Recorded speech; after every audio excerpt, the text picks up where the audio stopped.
Shout out to Astropro for sponsoring this episode and providing us with free samples. Speaking of free samples, I am honestly so grateful because, as you know, this is allergy season in Texas. I think Texas is one of the worst places to live if you have allergies. I have this tree in my backyard. It is the cottonwood tree. I'm highly allergic to cottonwood, not only myself, but also Travis is, and I believe our children are. And Astropro has come in handy. It's a nasal spray, and it has made such a difference in my seasonal allergies. I feel like I can breathe, and it really helped relieve my symptoms quickly. Astropro is the first of its kind nasal allergy spray. It is the fastest 24-hour over-the-counter allergy spray. It starts working within 30 minutes, while other allergy sprays take an hour. And if you've had allergies, you know that every minute counts. Astropro delivers full prescription strength indoor and outdoor allergy relief from nasal congestion, runny and itchy nose, and sneezing. Get fast-acting nasal allergy symptom relief with Astropro. Go to astroproallergy.com for a discount so you can Astropro and go today.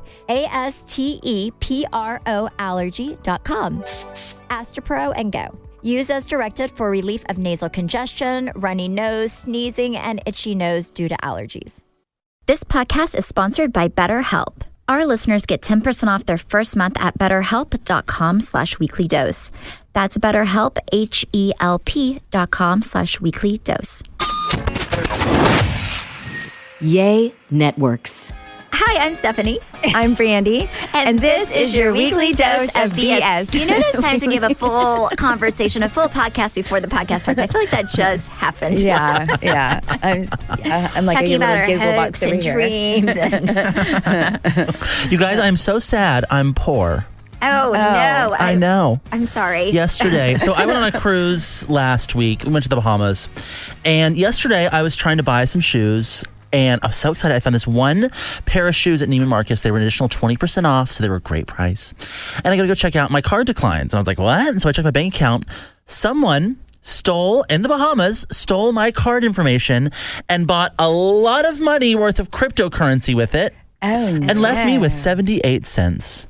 Are What? you serious? That's not what I was upset about. I'm upset because someone probably took the shoes that I wanted because there was only one pair. Trey, I'll lend you the money for the shoes. Let me know. It's just, I don't know. I was in the moment, I was like, maybe this is God saying, don't get the shoes. I was like, that's not it.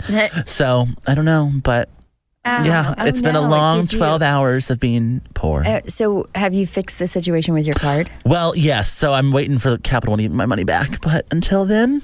Somebody tried to run my credit card through Amazon and buy a new computer. But thank goodness they called first. Interesting. Because most things I buy on Amazon are not thousands of dollars. But Target. But Target's a different story. They would be like, oh, Brandy, if somebody stole your card and used it at Target for a full month, do you think you would notice? No. As a matter of fact, I was trying to get my daughter an IV, because she wasn't feeling good. Uh-huh. So I called this IV place. Come to find out, I've had a membership here for 4 years and haven't been using it, and they've been charging me every month. So then I go and look, and I'm like, oh my God, y'all owe me so many IVs. So if anybody needs an IV, I got you covered. Just say that you are Brandy Redmond. Yeah, right. Stephanie, how was Africa? It was Africa, I will say, is probably one of the coolest places I've ever visited. Not for 25 days. I was so over it by the last 5 to 6 days. I told Travis, this is a maybe 15, maybe 17-day trip because it does take you 30 hours to get there and 30 hours to get home. So I get that there's 2 days that you're missing in your life. Well, what was the breakdown? I thought y'all were going to move there. Oh, no. They did. No. We did look at homes in Cape Town because they were because we could not believe how cheap everything was there. It was crazy. So I was like, wait, we could buy an amazing home here and we couldn't move here because I don't have any friends here. And I don't like to make new friends in life, but it would be real. So Cape Town was probably my favorite place, and it wasn't even where we did a safari, but it's the most beautiful place I've ever been. The water's there, it's gorgeous. And a steak at the nicest restaurant is $12 US. Wow. So everything is just so reasonable there. Travis and I went and looked at homes while we were there because the homes were insane, and they're just on cliffs and overlooking all this water, and they're just the most beautiful homes you've ever seen in your life.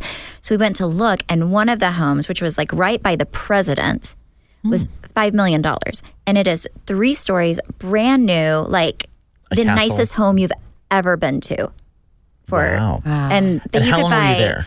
And that would be like a $30 million home in the U.S. It was like that much of a price difference. We just wanted to see what the most expensive homes were, so we just found somebody and they took us around one day that were for sale.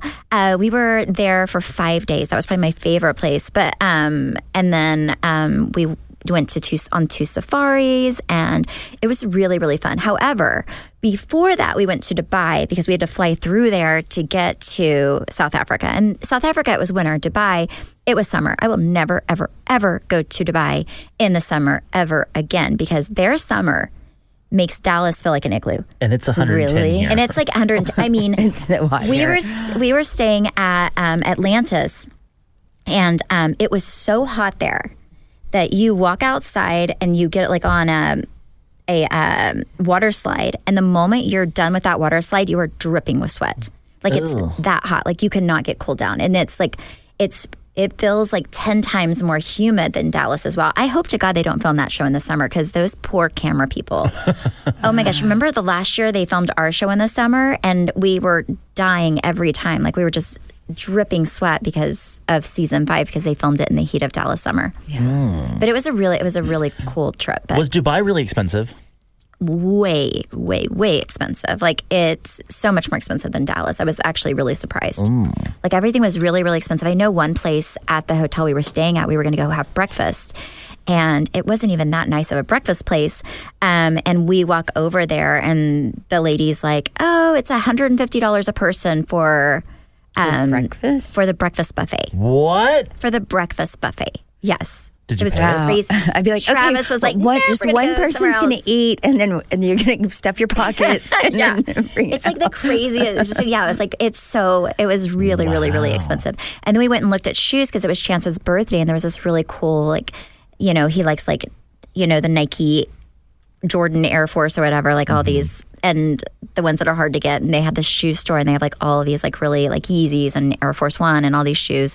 And I swear to you, the one that he wanted, these like little light blue Yeezys, I was like, oh, well, how much can they really be, right? Like you're going to pay premium, but it can't be that much more. $2,500. Are you serious? $2,500 for a pair of Yeezys. And that was like the average at this shoe store. So then Travis was like, and Travis, of course, has no problem telling people how stupid these prices are because that's who I'm married to. He was like, that is ridiculous. I could get online and buy them in the U.S. for like $300, maybe $400. He was like, this is The poor stupid. worker's like, it's he not did. mine. The guy's like, okay, I don't care, go do it. So of course, then Travis gets online and gets his phone out. He finds the Yeezys for like $350 in the U.S. and he's like, see, I'm buying them right now. And then I'm like, oh my God, you have to tell everybody what you're doing. Like, so embarrassing. I kind of like it. Oh my gosh, it's so. And then what was the like rhino thing you did? So that was probably so if you go to South Africa, private message me, and if I don't get it back to you, private message Trey and tell him. Let me tell you something. The number of messages I get of people like, hey, tell Stephanie to respond. Yeah, just have Trey. Tell Trey. Golly. And I'll tell you the exact place that we used. But we did this rhino conservation that was probably something I wasn't that excited about because I didn't know what it was. But what it is the rhinos in South Africa, they were being like poached to where they were like, there weren't very many of them left. And the poachers would come in, and I guess a rhino horn goes for between $100,000 and $500,000. Wow. So on the black market. And what happens is they grind those horns down and they use them for like, they say that they're like medicine or, like the medicine that really isn't medicine that people say is medicine. You know what I'm talking about? Like What? where you kind of sell, like you're like this powder, kind of like the stuff that we did with Deandra. Oh, yeah, that stuff, Anyway, but what happens is people will go, and I learned so much about rhinos on this trip. They will go and the poachers will cut the rhino horn, but they'll try to get as much of it as they can. But when they do it, they cut into the rhino's nasal cavity. Oh. So they actually they're killing them because they are cutting into their cavity. That's horrible. So they were losing, like with the place that we went to, we're losing like I think 48 rhinos a year from poachers. So what they do is they have this huge team, and you can pay to be a part of it. And pretty much you're just paying for them to do, so they're not out money. Right. So they pay for like they have a helicopter and this vet that's on, and he like darts the rhinos to put them down, and then somehow the helicopter will go and like weave back and forth to where the rhino literally falls over on the main road, so the vets have access to the rhinos. It's very interesting. So the coolest thing is we darted a mom and a baby, and I was like, why would they dart both? Why would they dart the baby and the mom? Because they didn't know if they were going to take the baby's horn. But what they do is they go, and it seems really like, it made me cry because it seemed a little barbaric. But they were like, it's just like cutting our fingernails. Like, it's the same thing as our nails are. But they have to use a chainsaw because it's so thick. So they cut the rhino horn off, and then they kind of grind it down, and that saves their lives, because then people won't poach them because they don't have a horn that's worthy of poaching. Does it grow back? So it does. They have to do it every 2 years. So we did the mama rhino, and then there was like a baby that had a little bitty horn, and they were like, we're going to go ahead and do the baby because there's a fear that the baby would be poached. Yeah. So, and then afterwards we had to run off, and then the vet, I'm not even joking, he was like, don't say anything. If you do, I will kill you all. So I was like, ooh, children, be quiet. Because he said, if you talk and startle them as they wake up, and the baby runs off, they'll never be reunited. So you have to be really quiet so you don't startle the baby, and then the baby won't be able to make it on its own. So then we get in our little vehicles, and then we watch, and the mama rhino wakes up, and then the baby's just like walking right over, and then they go off like nothing happened. It's crazy. But it was really, really cool, and you got to help with the whole experience. So if you go to South Africa, that's the one thing, if I had to do over again, it was like probably the highlight of everybody's trip. It was really, really cool. But it was just what I like, kind of eye-opening, like that they're doing that much so these rhinos didn't die, because now they have 0 rhinos that are getting poached because they're doing this, where before they were losing like 40 a year. And what do they then do with the horns? So they take the horn. So they have like a whole, like all these guards with you the whole time, right? And I thought they were there in case some animal tried to eat us. So, but they're really there to protect the horn, because it's so much gold. money. Like that's like, $500,000. That's like $1 million that we had that day with rhino horns in their backpack. So they take it and they put it at some, some military camp, like in this huge safe, and they all stay there. Yeah. Wow. Why don't they just sell them to pay for the whole trip? Because it's illegal. Oh. Wow. Those poor rhinos need some better help. I know, they really, really do. I felt like I needed better help after watching that. I was sitting there crying, and what made you cry? Well, what's crazy to me, I don't know, that's their defense, like when they're trying to protect themselves. So does it affect them in the wild? Right. So what it is so I was wondering the same thing, because we went to another camp that was highly secured, and the rhinos had their horns, and then we went to Mala Mala, which is where we did this, and they were not. It was open gating, and that's where. And there was so much land that poachers were able to get in, and it was just happening left and right. So what happened is they thought that maybe it would affect them, but it does not, because I guess there's one rhino. Now they just nub each other to death. Because it was one rhino that had died 2 days before, and they were kind of worried that it died from a poacher when they saw it. And they were like, oh gosh, we haven't had this in years since we've been doing this. And I guess they had the vet look at it, and he had internal damage from being in a fight with a rhino, because a lot of times they'll their horns will, whoever wins. And I guess the guy was beat up so much from his rhino friend that he ended up dying. So they've done a lot of, it's very researched, but it was just, I think it was just sad to see a rhino laying there under anesthesia, and then having a chainsaw, which is kind of a barbaric thing. It was just sad to me. It made me cry. I was like, this is so sad that this poor mama and the baby have to get darted and go through this just to live. It's just so sad. But now they live. But now they lived, and I really did. I cried so much. I did need to speak to somebody at BetterHelp after, because it was a lot. Now, a quick word from our sponsor, BetterHelp. You guys know we love BetterHelp. I've been using BetterHelp for a long time, since the pandemic started. And what I love about BetterHelp is you can get therapy from the comfort of your own home. And you know, the only time I ever leave my home is to literally come here and do this podcast. If not, I'm at home, or if I need to get my roots done after that, I'm at home. That's it. Video chat or phone call, and I can connect with my therapist during the week, just messaging them, which is really, really nice. You get matched to your perfect therapist by going online, filling out a quiz, and based on the answers to your quiz, they match you to the perfect person to fit your needs. And if for some reason it's not the perfect fit for you, you can continue trying out a new therapist until you find the perfect one for you. Our listeners get 10% off their first month at BetterHelp.com/weeklydose. That's BetterHelp, HELP.com/weeklydose. Have y'all watched the Victoria's Secret documentary? No. Oh, my Randy, goodness. you would like it. It's so, well, I always say you'll like it, and then she watches it, and she's like, I had to turn it off. Well, but it's something that, like, well, it's close to home because, so what's the name? Les No, Wessner? I've never been a Victoria's Secret model. Sorry. Bye.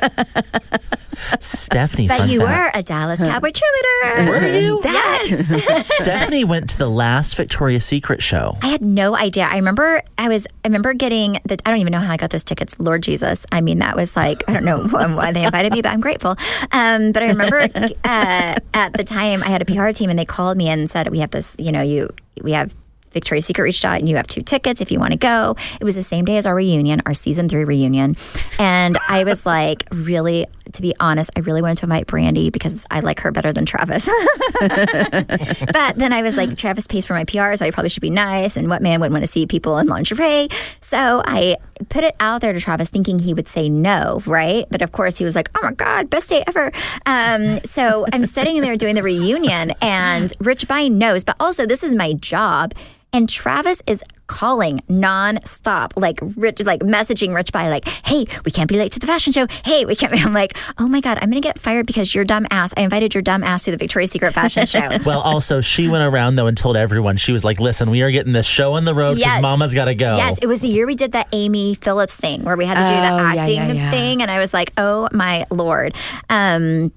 It was so ridiculous. So yeah, but we got out in time and went, and it was really, really cool. Probably one of the coolest things I've ever done. And I sat by Bethany Frankel, and I'm always like, so I know I'm like really weird, but I hate like being like, ew, you're a housewife. I think it's so cheesy, right? Like, and also like we didn't, we were like the lowest rated housewife shows. I don't want to be like, you're the top rated and we're the shitter.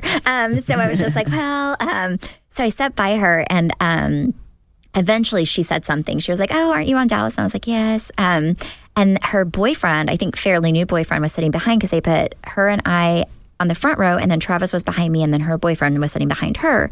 And she asked Travis if he wanted to switch her places so she could be by her boyfriend. Oh. So Travis ended up, and I was like, oh my God, like this is, he was in heaven. He was loving it. Well, it was very interesting how he kind of built a lot of these very large women. Like he had Bath and Body Works. Was it Lane Bryant? The Limited. Remember the Limited? Yeah. Mm-hmm. So he had all these different brands. But it's very interesting how everything tied into Jeffrey Epstein. Victoria's Secret paid Jeffrey, I don't know what the course of time was, paid him over $400 million, like to be on staff.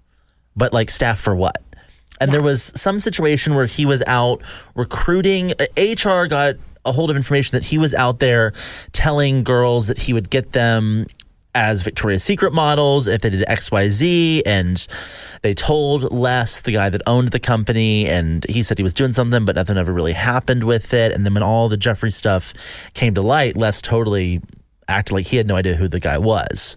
But that townhouse that Jeffrey owned was paid for by Les. So it kind of goes into how all these brands had other agenda that was tied into whatever Jeffrey Epstein was doing. And since then, obviously, the guy has left the company and he's lost like $2 billion in that time frame, but totally disassociated with him after all that stuff came out. But they almost make you think that Jeffrey and Les had a relationship, like some sort of romantic relationship. It's very interesting, yeah. Well, it also kind of showed that, like, I guess Les was from, I forget where he was from, but he was from a small town.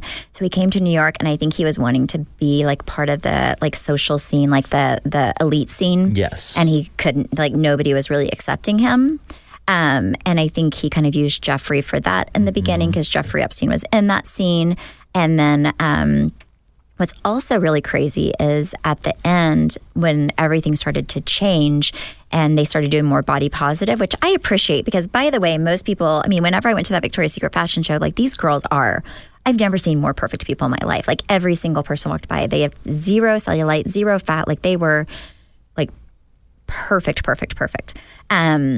But there is something where, you know, if you're surrounded by only like looking at models like that and then everything that you see in the magazines and all, you know, when it's all like so perfect, it does kind of affect, especially if you're a girl, I think your self-esteem, right? Because you're like, I will never, I mean, like there's nothing worse than trying on swimsuits, or I hated going into Victoria's Secret and trying on like lingerie or bras and panties. I still do, just because it's like, uncomfortable, right? Unless you just love yourself, your body, that it's really uncomfortable.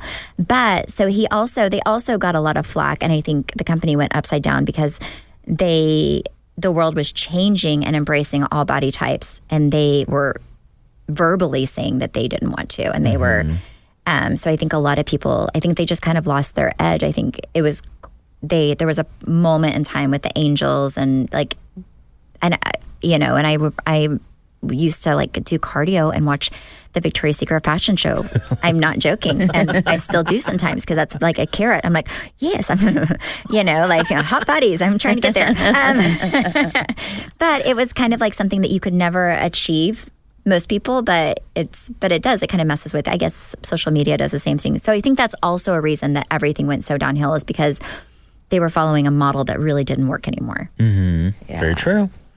Wow. Well, it was a fascinating documentary. It was really, really interesting. Really, really, really interesting. Did you watch Who is D.L. Cooper?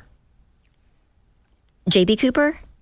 D.B. Cooper? D.B. Cooper, yes. D.B. Cooper, yeah, Brandy, whatever. you have to watch these documentaries. It's really good, too. I don't know how y'all have time because I feel like I never have time for anything like in my life. I do all of my stuff whenever I'm doing cardio. So even if I'm at the, like at Equinox, I'll take my phone and I have like Hulu and Netflix and my AirPods and pods, and I'll just watch I'll watch something for like 45 minutes. Well, D.B. Cooper is a story as old as time, and they've incorporated him in like different Marvel movies, and he's this huge mystery. So there was a guy, when was this 50s, 60s, 70s? Something back then. Way before airport security. And he boarded a plane. He sat on the plane, waited till they were up in the air, wore sunglasses the whole time, and then told the flight attendant to sit down next to him, passed her a note. And she's like, I get notes all the time. I was going to open it. And he was like, no, you better open it. And she said that on his note, it said, I have a bomb in my briefcase. I want $200,000, which I think now they said would be the equivalent of $1 million in our money. I mean, probably 1.1 with this inflation. But so he had the pilots land the plane, got all the passengers off. They gave him his briefcase full of cash. He said, all right, get the plane back up in the air, or I'm going to set the bomb off. And they did. And then he parachuted out of the back of the plane. They have no idea who he is. Or where he went or anything. Like, never found them to this day. No idea who he is.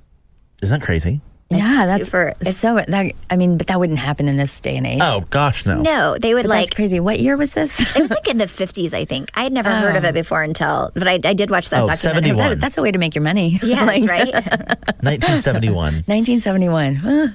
But can you imagine being up there and then, I mean, he had to be like part of the military or something to be able to do it. Like, that's be what their up thought in the was. air and then just like, I would never jump. I'd be like, just rest me. I'm just kidding. Oh my God. Just kidding. Okay, can we talk about how many jobs Brandy has right now? Like are we wrapping? You want to do that in the next one? Yeah, go ahead and do jobs on the next one. Oh, yeah. Okay, perfect. Okay.